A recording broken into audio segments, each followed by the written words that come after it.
alamin wassalatu wassalamu ala asyrafil anbiya'i wal mursalin sayyidina Muhammadin wa ala alihi wa ashabihi wa man tabi'ahum bi ihsanin ila yaumiddin amma ba'd.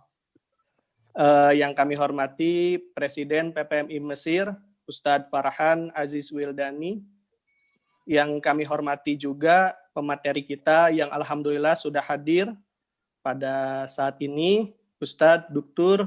Oni Syahroni LCMA, juga rekan-rekan mahasiswa-mahasiswi yang kami banggakan.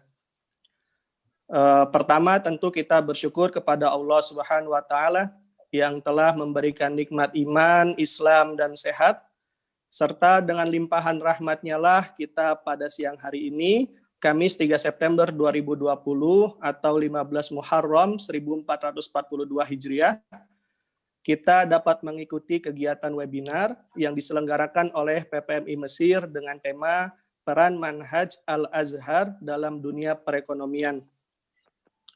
Yang mana webinar hari ini adalah webinar yang ketiga, Ustadz. Ya, sebelumnya sudah ada 2 webinar dengan tema besar yang diangkat yaitu Manhaj Al-Azhar dan penerapannya di berbagai bidang. Ya, insya Allah pada hari ini penerapan di dunia perekonomian insya Allah. Semoga apa yang menjadi cita-cita dan keinginan kita bersama dimudahkan oleh Allah Subhanahu wa Ta'ala. Bapak Ibu, rekan-rekan mahasiswa-mahasiswi yang kami hormati, sebelum itu perkenankan saya untuk memandu jalannya webinar selama beberapa jam ke depan. Dan mari kita mulai acara webinar pada hari ini dengan bersama-sama membaca Ummul Furqan Al-Fatihah.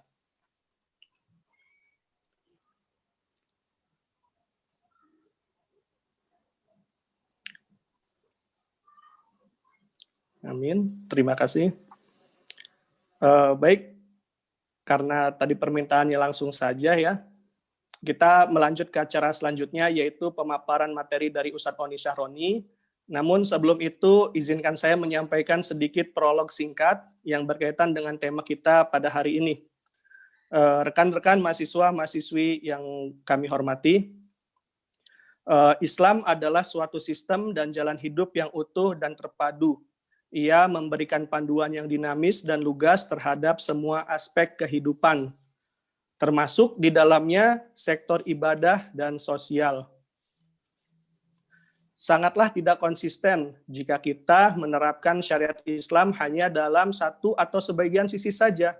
Misalnya dalam urusan ibadah, pernikahan, pemakaman, kita pakai tata cara sesuai ajaran Islam.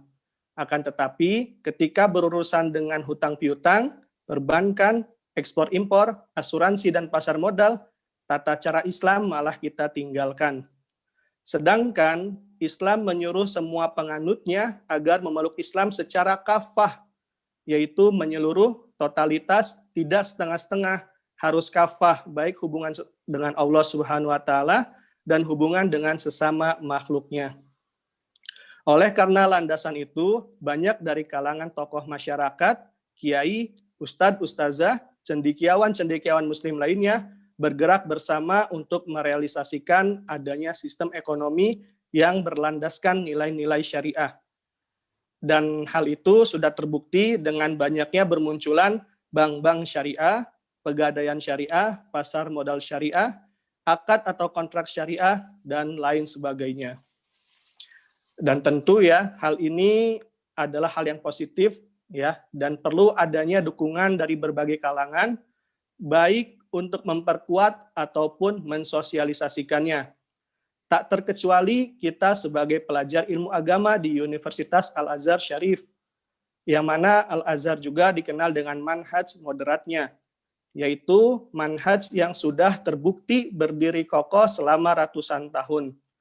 Nah, mungkin di sini adalah dasar ya yang akan menjadi diskusi kita. Setidaknya ada 3 poin yang bisa kita jadikan diskusi. Poin pertama, bisakah manhaj Al-Azhar diterjemahkan dalam dunia perekonomian? Poin yang kedua, manhaj Al-Azhar sebagai landasan berpikir yang kokoh, adakah pengaruhnya dalam dunia perekonomian? Kemudian yang ketiga, bagaimana sih peran Azhari dalam dunia perekonomian. Nah, telah hadir bersama kita narasumber yang tidak diragukan lagi kepakarannya, sekaligus senior kita, Ustadz Dr. Oni Syahroni, LCMA. Mari kita sapa dulu. Assalamualaikum warahmatullahi wabarakatuh, Ustadz. Ya, Ustadz Andika, sehat, Ustadz. Ya, bagaimana kabarnya hari ini, Ustadz? Sehat ya? Sehat, Ustadz. Alhamdulillah. Sehat. Alhamdulillah. Oke. Sedikit saya bacakan CV beliau ya. Nama beliau Ustadz Dr. Oni Syahroni, LCMA. Ya, beliau lahir di Kota Serang 26 November 1975. Berarti Ustadz Oni ini dulunya keluargaan KMB, Ustadz ya? Ya, betul. Keluargaan KMB. KMB juga, Ustadz. Ya, saya juga ya asli Serang, Banten juga, Ustadz. Ya. Kemudian pendidikan beliau ya, S1 beliau di Universitas Al-Azhar, Kairo, kedatangan tahun 1995. Dan beliau berhasil menamatkan S1-nya di tahun 2000 ya. Kemudian di tahun yang sama beliau langsung melanjutkan program studinya ke program Magister ya, S2. Dan berhasil menamatkannya di tahun 2005. Ya, kemudian dilanjut lagi di tahun yang sama, beliau langsung ke program doktoral ya tahun 2005 hingga tahun 2009. Ya, jadi S2 beliau atau magister beliau dan doktoral beliau masuk dalam jurusan fikih muqaran ya, Ustadz ya. Dan ya, info yang saya dengar ya, beliau ini adalah alumni doktoral pertama dari kalangan laki-laki pelajar Indonesia di jurusan fikih muqaran. Apa betul, Ustadz? Antum alumni pertama doktoral? Nggak tahu saya. Ya, kalau info yang saya dengar, antum yang alumni pertama, Ustadz, dari kalangan laki-lakinya. Masya Allah. Ya. Kemudian aktivitas beliau saat ini banyak banget ya. Salah satunya pengasuh talaki fikih muamalah SEBI. Kemudian beliau juga anggota Dewan Syariah Nasional MUI. Kemudian pengasuh konsultasi syariah dan dari masyarakat via akun Muamalah Daily. Kemudian beliau juga pengasuh konsultasi syariah di harian Republika setiap hari Senin, Rabu, dan Jumat. Ya. Kemudian karya buku beliau ini banyak banget ya. Yang saya tahu sekitar ada 9 buku ya, Ustadz ya, 9 atau lagi OTW lagi, insya Allah mau nambah, Ustadz. Amin, ya. amin, doakan. Amin, insya Allah. Ya. Dan yang terakhir, beliau juga pernah mendapat penghargaan Tokoh Ulama Syariah tahun 2015 versi majalah Investor Jakarta. Masya Allah, banyak kali ya. Bapak Ibu, rekan-rekan, mahasiswa-mahasiswi yang kami hormati. Jadi seperti biasa ya, insya Allah kita memiliki beberapa segmen. Segmen yang pertama yaitu pemaparan materi dari Ustadz Oni Syahroni. Kemudian segmen selanjutnya akan kita buka tanya jawab ya, bagi rekan-rekan mahasiswa-mahasiswi yang ingin bertanya boleh gitu kirim di kolom chat di bawah ini, yang insya Allah diakhiri dengan closing statement dari Ustadz Oni. Kemudian yang terakhir adalah penutup ya. Oke, baik, langsung saja kita memasuki segmen yang pertama, yaitu pemaparan materi kepada Ustadz Dr. Oni Syahroni, LCMA. Kita persilahkan. Assalamualaikum warahmatullahi wabarakatuh. Waalaikumsalam warahmatullahi wabarakatuh. Suara jelas, Ustadz? Jelas, Ustadz. Jelas ya? Jelas. Gambar saya jelas nggak? Oh, jelas ya. Jelas ya? Ya, di Indonesia ini pas menjelang maghrib nih. Iya. Ya. Alhamdulillah wassalatu wassalamu ala Rasulillah wa ala alihi wa sahbihi wa man tabi'ahu huda. Yang saya dan kita semua hormati Ketua PPMI beserta jajaran pengurusnya, panitia, dan Bapak Ibu, adik-adikku sekalian, sahabat-sahabat sekalian, teman-teman sekalian yang menyaksikan acara ini. izinkan saya untuk berbagi, termasuk juga belajar dari teman-teman semua tentang manhaj Al-Azhar, rumusan, konsep, paket, metodologi, dan sejauh mana manhaj ini diterapkan dalam praktek-praktek muamalah dan ekonomi, atau kita balik, sejauh mana praktek-praktek industri, keuangan, sektor real, filantropi ini merujuk kepada rumusan dari manhaj Al-Azhar. Boleh ditayangkan, Seth? Ya. PowerPoint-nya boleh ditayangkan? Oh iya, Ustadz Rizky boleh ditayangkan PowerPoint-nya?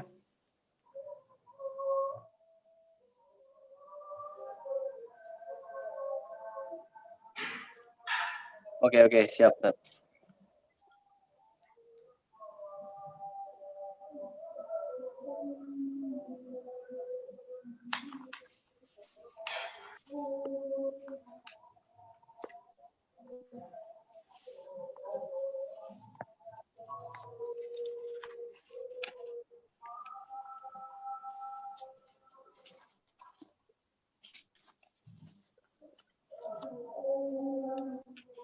Jam berapa di Mesir sekarang? Jam 1, Ustadz. Oh, jam 1 ya, pada zuhur ya? Iya, lagi panas-panasnya ini. Oh gitu, masih panas ya. Iya. Ini ngomong-ngomong, yang menyaksikan acara ini berapa ya? Ini live YouTube ya? Iya, live YouTube. Atau pakai Zoom juga? Ustadz Rizky yang lebih. Ustadz Rizky. Untuk yang ini rata-rata di YouTube semua streaming, Ustaz. Oh iya, baik, Ustaz. Lancar, Ustaz, menayangkan PowerPoint? Bentar, Ustaz. Hadir. Ustadz Oni, terakhir kali ke Mesir tahun berapa, Ustadz? Saat saya S3. Oh, berarti 2009 tuh ya, belum ke Mesir lagi ya? 2009 akhir. Harus berkunjung ini kayaknya, Ustadz, dekat-dekat ini. Amin ya Rob.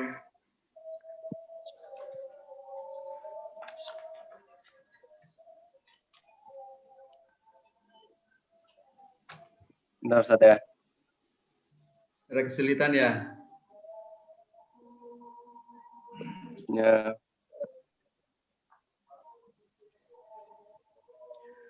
2009 itu, Ustadz, jumlah mahasiswa Indonesia sekitar berapa, Ustadz? Berapa ya? Nyampe 1000, Ustadz. Oh, banyak lah, Ustadz. Banyak, tapi persisnya saya lupa tuh. Ada faktor U kayaknya. Iya.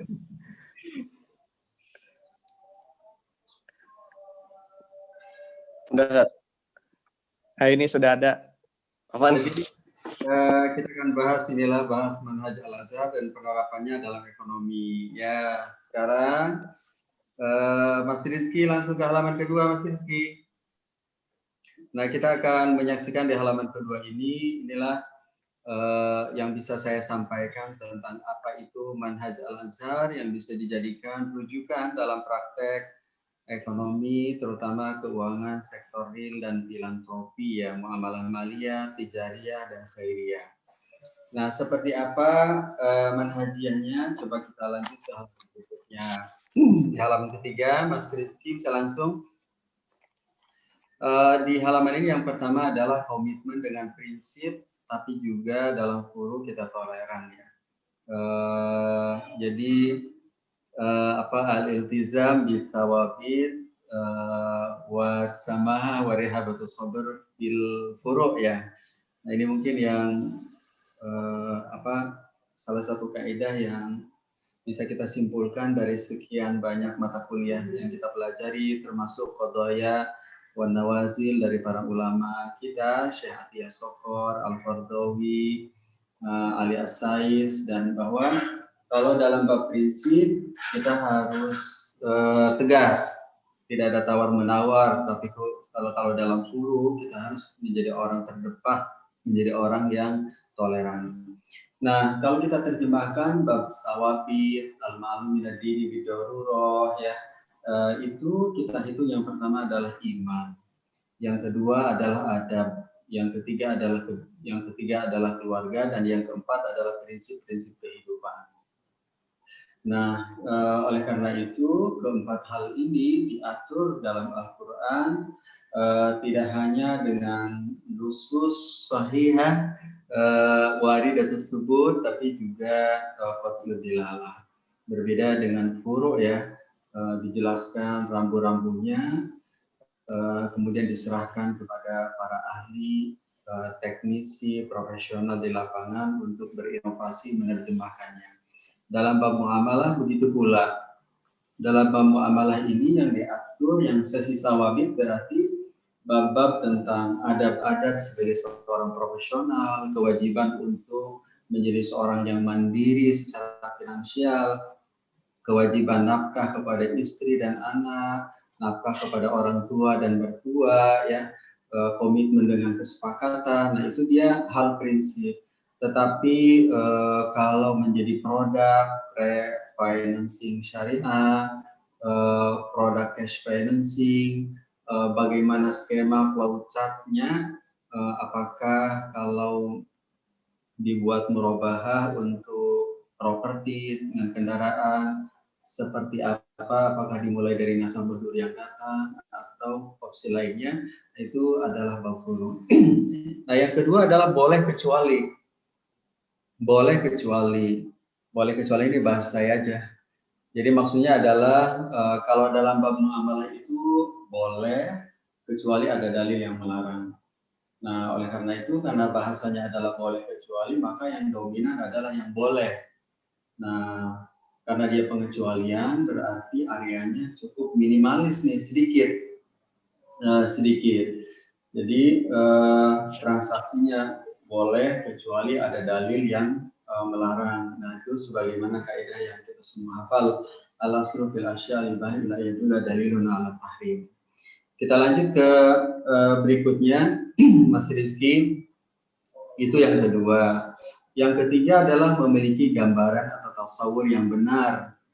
Nah, jadi kalau dalam bab muamalah, sebelum kita menyampaikan bahwa ini comply, patuh, boleh, dan itu tidak comply, tidak patuh, tidak boleh, atau seperti apa potretnya, maka yang harus dipastikan adalah gambaran kita tentang ihwal yang akan kita berikan ketentuan hukumnya harus benar.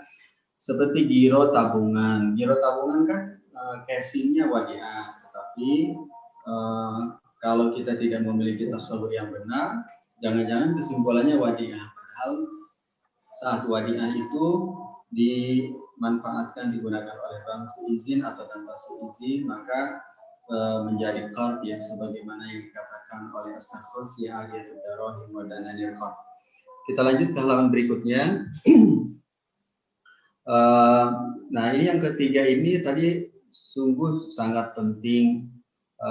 Karena kalau tasawur kita salah, maka kesimpulan kita juga salah. Ini yang keempat, paket ahkam, makosid, dan adab. Jadi seperti halnya dalam sholat, kalau kita terfokus pada rukun dan syarat, tanpa adab, tanpa makosid, maka sholat kita kehilangan ruh, kehilangan substansi. Nah, misalnya adab-adab berutang, kalau dilihat dari fikih boleh-boleh aja. Tapi kalau kita memotretnya dari sisi ahkam, makosid, dan adab, nggak boleh dong. Orang berutang hanya untuk beli HP kedua, ketiga, keempat. Nggak boleh dong orang berutang hanya untuk bisnis yang tidak diketahui bagaimana risikonya terkendali atau tidak. Begitu pula nafkah kepada orang tua dan mertua. Kalau kita hanya mengandalkan fikih, boleh dan tidak boleh, maka dia akan kering tuh. Pasti dia membedakan antara ini mertua, ini orang tua.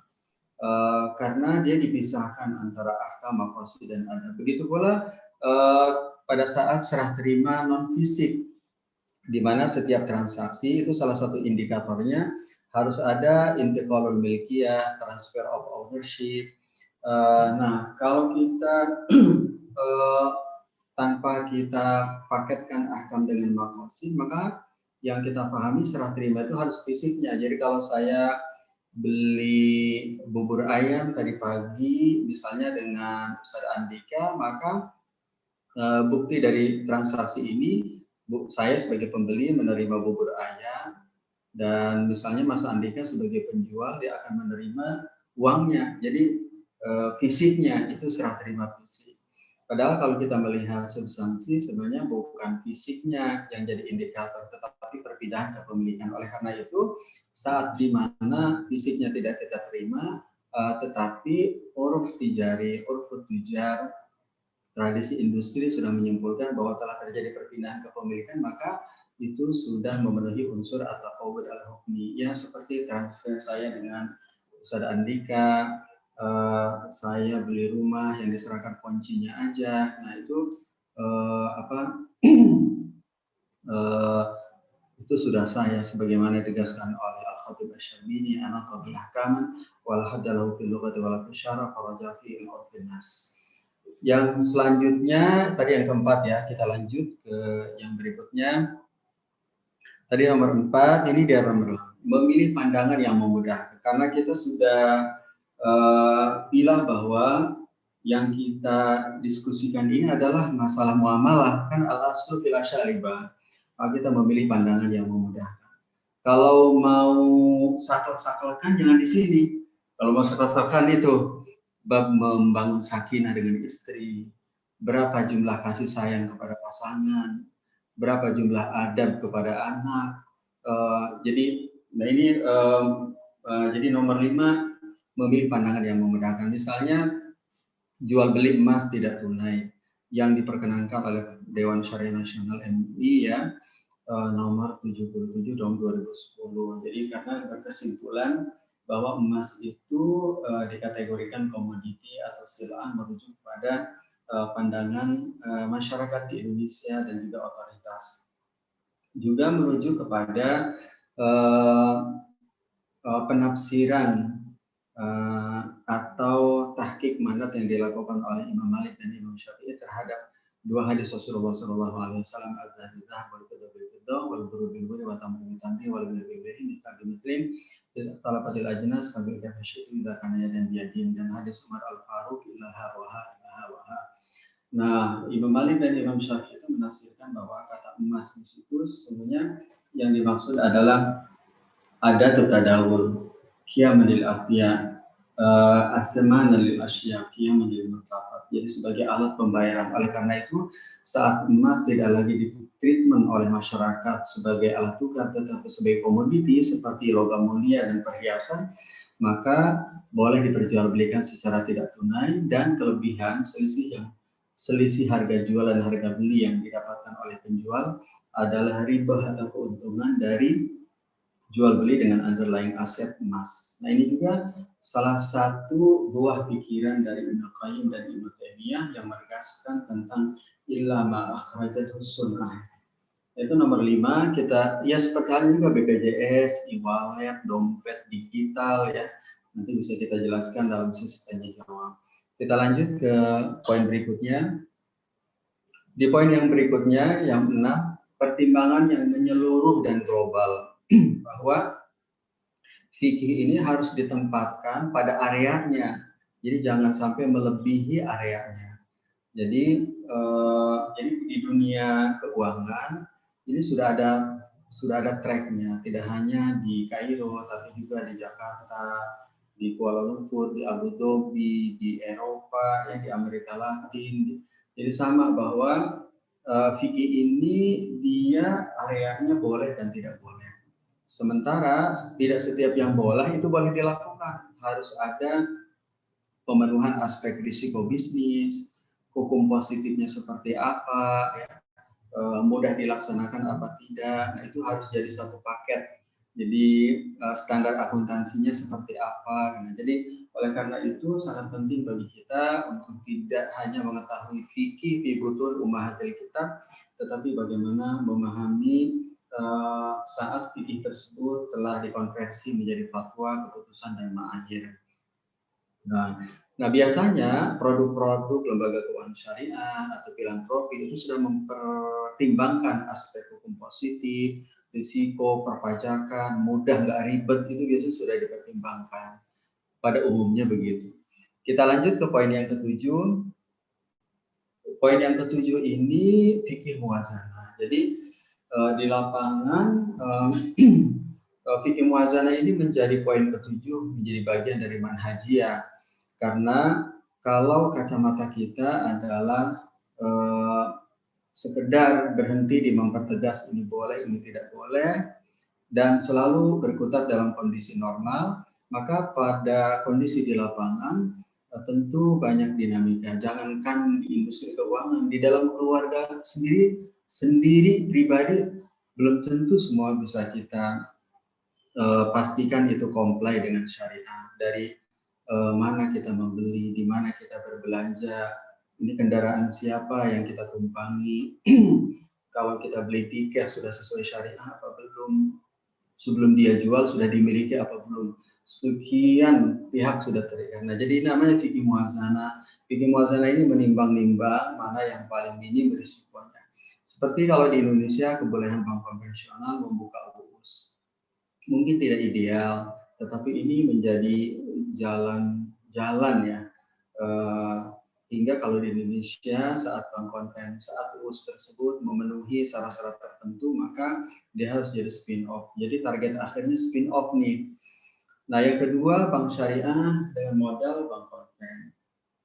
Jadi diperkenankan bank syariah dengan modal bank konven.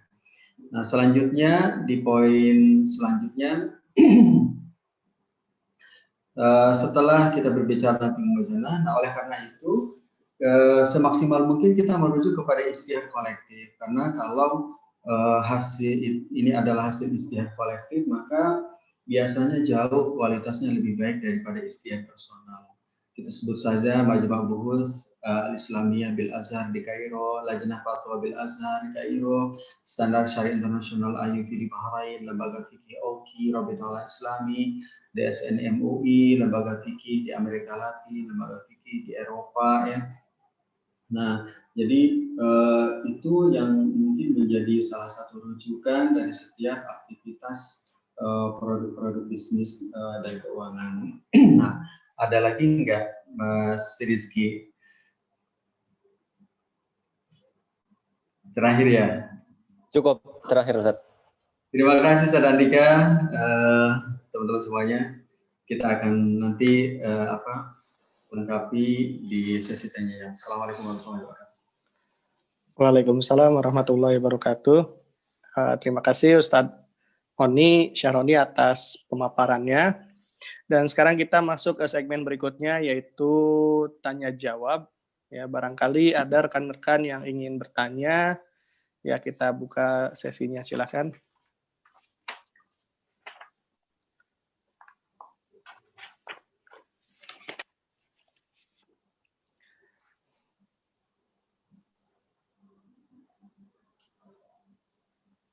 Ya, ini ada satu Ustadz yang sudah masuk di saya. Langsung saya bacain aja Ustadz ya, atau nunggu dulu yang lain? Silakan Mas Andika, langsung aja. Ya, ini dari Ilham Ridho, kekeluargaan KMB. Pertanyaannya, bagaimana konsep kita sebagai mahasiswa Al-Azhar dalam menilai bunga bank, Ustadz? Apakah itu halal atau haram gitu? Ya, itu pertanyaannya itu aja, Ustadz. Ya, jadi pertama bahwa jadi kesimpulannya bahwa bunga bank itu haram ya, karena tidak ada institusi atau lembaga fatwa yang membolehkan bunga bank gitu, lembaga fatwa ya, bukan personal. Nah, sehingga tidak ada lagi opsi di ranah kita sebagai seorang ilmuwan, apalagi bukan orang awam, yang berkesimpulan bahwa bunga bank itu halal. Jadi bunga bank itu haram. Apalagi saat kita tadi tidak hanya merujuk kepada fikih, tetapi juga kepada adab ya. Apakah kita berkenan, apakah kita nyaman ya menempatkan dana di sumber dana yang tidak halal yang berpengaruh terhadap ketidakberkahan kita, keluarga kita. Jadi kesimpulannya, nah kita akan jawab kenapanya nih.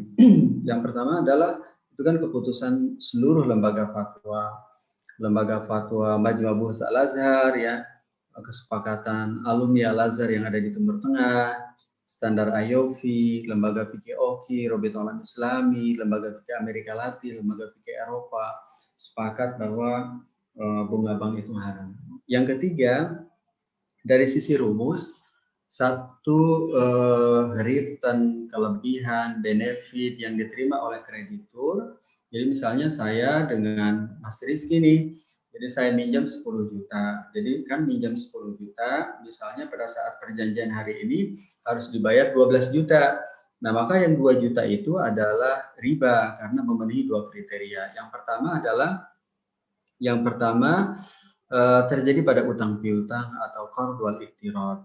Ya, yang kedua itu diperjanjikan, dipersyaratkan. Nah, sebagaimana kaidah fikih kullu qardin jara naf'an fa riba idza kana masyrutan fi naf'un lil muqrid ya.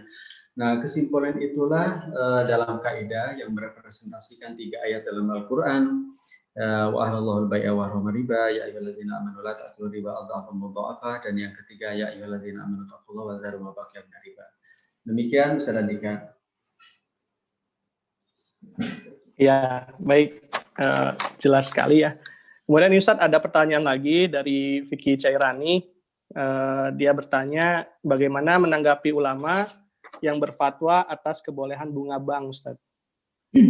Ya, sebenarnya sih kalau kita di dunia industri sebenarnya nyaris nggak kedengeran. Mungkin di dunia kampus agak sayup-sayup kali. Karena kalau kita sudah tidak ada waktu lagi sebenarnya berdiskusi, karena kemajuan industri keuangan syariah ini ditopang ya oleh regulasi, ditopang oleh standar akuntansi. Nah, jadi satu pada tataran aplikasi ini sebenarnya sih kalau contoh saya di Indonesia sudah nyaris nggak kedengeran. Itu hanya ada di mungkin tempat-tempat diskusi-diskusi kecil yang nggak kedengeran di media sosial juga. Nah, yang kedua yang kita rujuk adalah lembaga fatwa. Kalau kita mengikuti personal nggak akan ada ujungnya dan nggak ada ujungnya.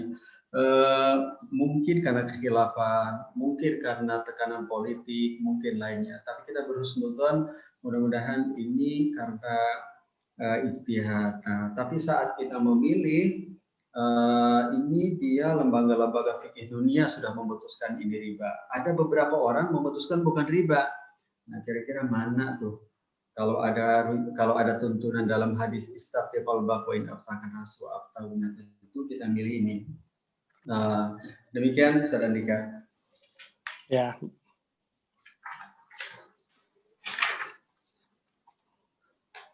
Ya, baik Ustadz. Ini ada satu lagi Ustadz yang masuk ke saya bacakan Ustadz ya. Assalamualaikum Ustadz Oni, mau tanya tentang gambaran saham dan bursa yang ada di Indonesia yang sistemnya dihalalkan. Dan bolehkah dijelaskan bagaimana cara kerja bursa atau saham di Indonesia yang masuk kategori syariah Ustadz? Yang masuk saham syariah atau pasar modal syariah lah mencakupnya. Satu, jadi ini harus ada ilustrasi yang sederhana nih, biar mudah dipahami. Jadi ini yang tanya siapa tadi? Saradika? Namanya Aisyah Fadilah. Ya, ini Aisyah. Kalau Aisyah beli saham 10 lembar senilai 10 juta. Nah, kalau ingin tahu itu halal apa tidak, kan banyak variabel. Yang mudah dipahami itu uang itu nanti ditempatkan di usaha apa. Kalau usahanya halal, maka berarti salah satu kriteria utama dari bisnis sudah terpenuhi. Nah, kalau kita membeli saham-saham syariah, SOTS, nah saya sih sarankan untuk mulai praktek nih, praktek beli saham dari mulai yang kecil-kecil, 50.000, 100.000, 200.000 gitu, supaya memulai nih untuk memilih ya investasi yang sesuai syariah. Nah, di daftar saham syariah, baik reksadana syariah ataupun sukuk itu usaha yang dikelola itu semuanya halal. Jadi tidak ada yang haram. Bahkan yang makruh juga nggak ada. Jadi kalau Aisyah mau beli saham rokok itu nggak ada. Di kebunnya memang nggak ada. Di daftar sahamnya memang nggak ada. Nah, karena saham-saham syariah itu sudah melalui namanya screening finansial, screening bisnis, dan screening syariah dari Dewan Syariah Nasional MUI. Nah, sehingga dipastikan bahwa tempat usaha dari saham yang kita beli itu usaha syariah. Yang kedua, tentang hak dan kewajiban yang diformulasikan dengan akad nih. Ya, karena kita adalah pemodal, maka hubungan kita dengan emiten sebagai pengelola usaha kita ya bagi hasil. Bahasa kitanya mudharabah, sehingga seluruh ketentuan dividen yang kita terima namanya riba, namanya bagi hasil, merujuk kepada ketentuan akad mudharabah yang merujuk kepada salah satu hadis Rasulullah SAW, al-kharraj bid-dhaman. Demikian, Ustaz. Oke, baik Ustaz Ani. Ada lagi Ustaz pertanyaan dari Wahyudi. Assalamualaikum warahmatullahi wabarakatuh Ustaz. Bagaimana kaidah fikih mengenai pasar uang syariah yang diperdagangkan di pasar modal? Karena syaratnya kan harus tunai, seperti itu Ustaz pertanyaannya. Ya, jadi sebenarnya begini. Jadi transaksi, jadi ada dua rumus ya. Kalau yang dimaksud adalah jual beli mata uang. Yang pertama adalah apabila yang ditransaksikan adalah mata uang yang sama, seperti rupiah dengan rupiah, maka dia harus tunai, cash, real time, dan yang kedua harus sama nominalnya. Yang kedua, apabila ada pertukaran antara alat pembayaran, alat tukar yang berbeda, seperti rupiah dengan juneh Misri misalnya, maka harus tunai tetapi boleh berbeda nominal dan penjual boleh mendapatkan selisih margin. Nah, begitu rumusnya didasarkan pada hadis Ubadah tadi, al-dhahabu dhahab, itu kalau betul ajnas, fabio kafasyitu midakania dan biadin. Nah, yang kedua, kalau di bursa biasanya kan ada pasar sekunder. Jadi saham itu baru bisa diperjualbelikan setelah modal kita sudah mulai diperdagangkan. Sudah mulai tradable, jadi sudah mulai diperdagangkan. Tapi pada saat modal kita masih berbentuk uang, maka jual belinya merujuk kepada akad shorf tadi. Mata uang sejenis harus tunai dan sama, tapi kalau mata uang yang berbeda, ya boleh ada selisih margin. Nah, jadi itu sudah diatur dengan sistem. Jadi kalau kita masuk ke bursa, sebenarnya tidak seperti kita masuk ke pasar umum di mana harus nawar harga, harus apa, enggak. Kita sudah ada tracknya. Seperti kita beli tiket pesawat, di mana kita transit, di mana ini sudah ada tracknya. Nah, itu namanya kelebihan dari sistem yang sudah melembaga, yang sudah menjadi sistem gitu ya. Demikian, Ustaz. Ya, ini Ustaz Adi, pertanyaan sudah baik yang masuk ke saya, ini gimana dibacain satu-satu atau seperti apa? Boleh dibaca satu-satu, saya jawab per pertanyaan setengah menit ya. Iya.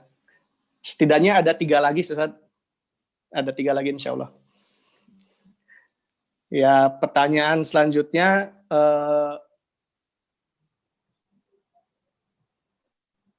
Assalamualaikum warahmatullahi wabarakatuh. Mau nanya, bagaimana pandangan dalam ekonomi Islam tentang asuransi dan bagaimana konsep asuransi dalam ekonomi Islam? Seperti itu, Ustaz, pertanyaannya. Ya, yang pertama, asuransi konvensional itu memang tidak diperkenankan karena ada dua noda hitam dalam asuransi konvensional. Yang pertama adalah unsur gambling, di mana boleh jadi Mas Rizky ini ikut asuransi konven, tiap bulan bayar premi tapi nggak pernah sakit. Itu namanya surplus underwriting. Atau yang kedua, baru bayar 2 bulan, qadarullah sakit, biaya pengobatannya 25 juta, padahal kontribusinya 200.000. Nah, unsur gambling ketidakpastian antara surplus dan defisit underwriting ini dinamakan dalam bahasa fikih gharar, sebagaimana hadis riwayat Abi Hurairah dan Muslim, nah Rasulullah SAW an bai'il gharar. Nah, karena titik yang kedua, noda hitam yang kedua, premi yang dibayarkan oleh para peserta asuransi ditempatkan oleh perusahaan seluruhnya di portofolio konven, ya seperti deposito bank konven, ya obligasi surat utang, juga saham yang tidak sesuai syariah. Nah, dengan begitu maka kesimpulannya bahwa asuransi konven itu tidak sesuai syariah. Saat kita berbicara asuransi syariah, maka dua noda hitam ini harus kita hapus. Nah, maka dengan cara karena ada gambling yang karakteristik intinya adalah transfer of risk, jual beli risiko, maka kita rubah menjadi share of risk. Menjadi share of risk dengan akad tabarru, atau dalam bahasa fikih muamalahnya tanahud. Sehingga ada satu pihak lagi, yaitu pihak kelompok peserta asuransi. Sehingga apabila terjadi si A bayar terus nggak pernah sakit, nggak ada yang terzolimi karena dana yang dia bayarkan jadi tabarru.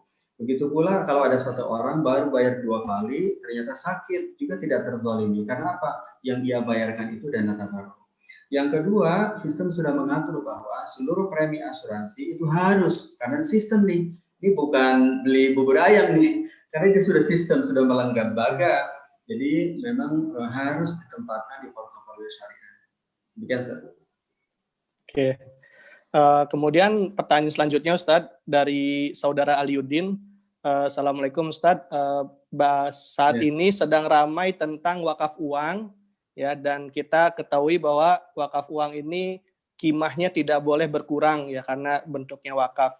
Nah, kalau seandainya kita ingin, tapi wakaf uang ini tetap harus dikelola dan ingin dikelolanya dengan secara prinsip mudharabah atau murabahah.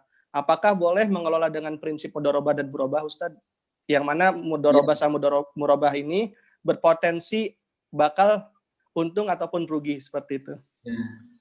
Ya, baik Mas Wahidin. Jadi yang pertama adalah betul bahwa aset wakaf, uang ataupun wakaf uang atau wakaf melalui uang, dia harus jadi aset produktif. Karena yang didonasikan adalah benefit dan return-nya. Jadi kalau saya berwakaf 100 juta melalui nazir di Mesir, maka yang didonasikan bukan 100 jutanya, tetapi return dari 100 juta. Yang kedua, saat pilihannya adalah investasi, maka harus memenuhi 2 kriteria. Yang pertama adalah risiko terkendali, dan yang kedua sesuai syariah, sebagaimana keputusan dari lembaga fikih organisasi konferensi internasional. Juga sesuai dengan tuntunan Rasulullah, ihbis as-salaha wa sabil thamarataha. Nah, yang ketiga, dikecualikan 2 hal. Selama uang tersebut sudah diinvestasikan memenuhi unsur risiko yang terkendali, jangan sampai jadi diinvestasikan ditempatkan untuk pemula usaha, tapi memang harus yang risikonya terkendali seperti sukuk, ya seperti deposito bank syariah, ya seperti Syauqi Panjari di Al Azhar kan ditempatkan di Arsidah Mujamalah di Bank Faisal. Itu kan risiko terkendali namanya. Nah, kalau itu sudah dilakukan ternyata rugi, berarti memang qadarullah, itu namanya lex spesialis. Itu namanya kondisi khusus dan tidak ada masalah. Sama halnya ketika yang diwakafkan adalah kendaraan. Kendaraan ini kan menyusut harganya dari tahun ke tahun. Apa nazir harus menanggung beban penyusutan? Enggak, karena itu kan alami. Jadi kita simpulkan bahwa selama investasinya sudah mempertimbangkan aspek risiko dan kesesuaian syariah, maka apabila terjadi kerugian di luar ya seperti pandemi COVID-19 seperti ini, nah maka itu nazir tidak bertanggung jawab, tidak berkewajiban untuk mengganti modal atau ekspektasi return-nya. Demikian, Ustaz. Ya. Ya, baik Ustadz. Ini sepertinya sudah cukup ini yang nanya. Mungkin terakhir Ustadz, yaitu closing statement dari Ustadz Oni, ya. Kemudian kita juga ingin meminta pesan dan nasihat dari Antum mengenai bagaimana tugas Azhari dalam menerapkan ekonomi, serta rujukan mana saja Ustadz yang perlu dicermati seperti itu. Ya, baik Ustadz. Pertama-tama saya terima kasih sekali kepada PPMI kepada orang tua kita di KBRI, teman-teman semuanya, sahabat-sahabat sekalian, salam takzim dari saya, Oni Sahroni, kepada teman-teman semuanya. Teriring doa dari saya, mudah-mudahan teman-teman semua di Mesir, baik pelajar, mahasiswa, para pegawai, semua sukses, sehat walafiat, diberkahi oleh Allah Subhanahu wa Ta'ala. Nah, khusus bagi para mahasiswa seperti saya dulu, memang pertama kita memastikan diri, target motivasi kita tepat ya. Kemudian yang kedua, menjaga nih tingkat kesikohan, tawakal, keimanan, ketakwaan kita kepada Allah Subhanahu wa Ta'ala. Nah, yang ketiga, jadilah pembaca ya, pembaca. Jadilah orang yang profesional menelaah buku. Kemudian yang ketiga, jadilah orang yang paling peduli dengan orang lain, punya stok empati yang banyak. Nah, yang terakhir, bagi yang ingin menelaah isu-isu terkini seputar industri produk keuangan syariah, sektor real, filantropi, bisnis emak-emak, bisnis keseharian, silahkan bisa ikut di akun saya Muamalah Daily. Saya menyediakan akun Instagram Muamalah Daily, akun saya pribadi, kemudian Telegram juga Muamalah Daily. Saya juga ada aplikasi bisa di-download di Play Store, namanya juga Muamalah Daily. Itu menghimpun ratusan dari konsultasi syariah yang pernah saya respon dalam beberapa waktu terakhir. Nah, mudah-mudahan itu menambah informasi tentang kekinian.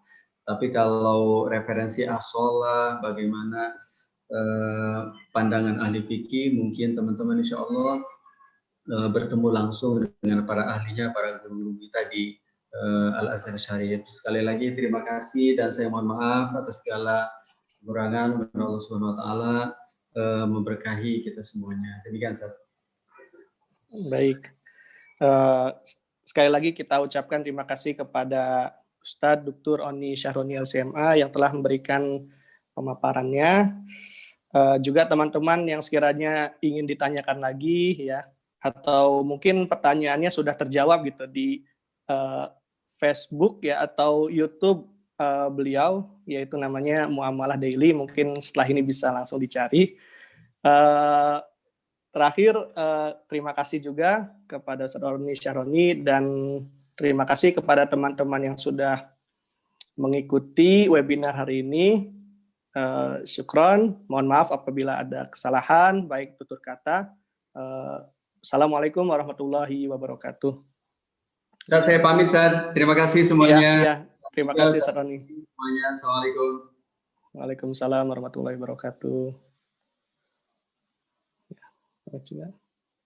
Langsung di end, insya Allah. Tamam.